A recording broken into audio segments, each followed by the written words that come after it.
Canadian journalist Mohamed Fahmy now to be released on bail with the amount set at 250,000 Egyptian pounds. Let's just speak in Canadian funds, that's just over $40,000. Our Middle East correspondent was in that courtroom. He watched the announcement. He was gathering reaction to it. So, Sasha, let me just turn things over to you. What did the judge decide exactly here? Well, the judge went out of the courtroom for a few minutes since we last spoke. And thought about things, and he came back, and without any real, explanation about why, he said that he was granting bail for Mohamed Fahmy. Now, this is incredibly unusual because in terrorism cases, which is what his is, bail is almost unheard of in Egypt. So it was a great deal of, there was a great deal of surprise, there was a great deal of joy, as you can imagine, among Mohamed Fahmy's family, his fiancée, his brother, and others who are here.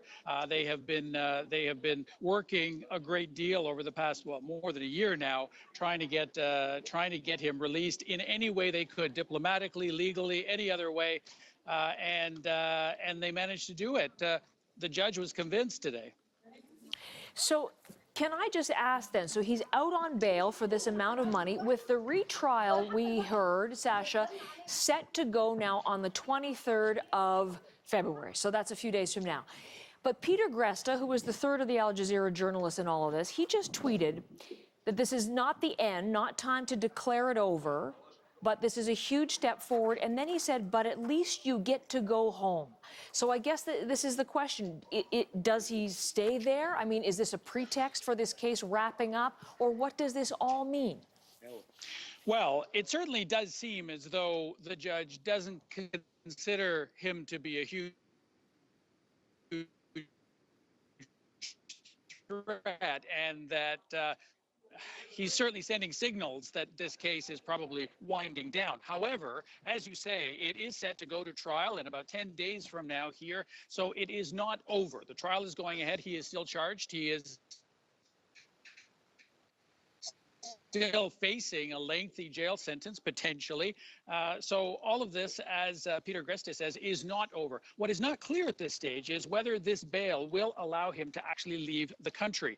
I was talking to his brother a few minutes ago, and he's not clear on that either. They have to get that clarified with their lawyers and with the prison authorities and with others. But, he was saying even if he can leave the country, he doesn't want to leave if it will cause him trouble coming back. I mean, for Fahmy, he wants to be able to come back to Egypt someday. This is where he was born.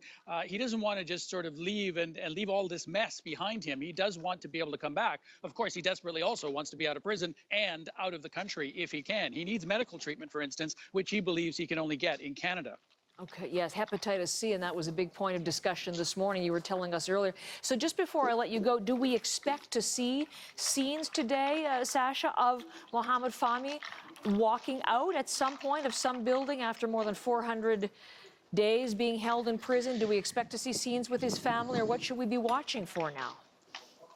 Well, certainly his family hopes so. They are still working on this. A lot of questions. This caught a lot of people off guard. So the answers to these questions is very technical. And in Egypt, the technicalities can trip you up more than anything else. But they are certainly hoping that they can come up with the, as you say, the just over $40,000, 250,000 Egyptian pounds, that they can go with that to the prison offices here and basically get him released. Part of the problem is that if he doesn't get out today, tomorrow is Friday, the weekend is coming up, he may not be out for a few more days. So, there's all kinds of questions that are floating around. At this point, they are very happy that he at least has the permission to leave. The technicality of when he will actually be able to, as you say, walk out of one of these buildings, a free man for the first time in more than 400 days. Obviously, that's what he's looking forward to. That's what everybody's looking forward to. But that hasn't been worked out yet.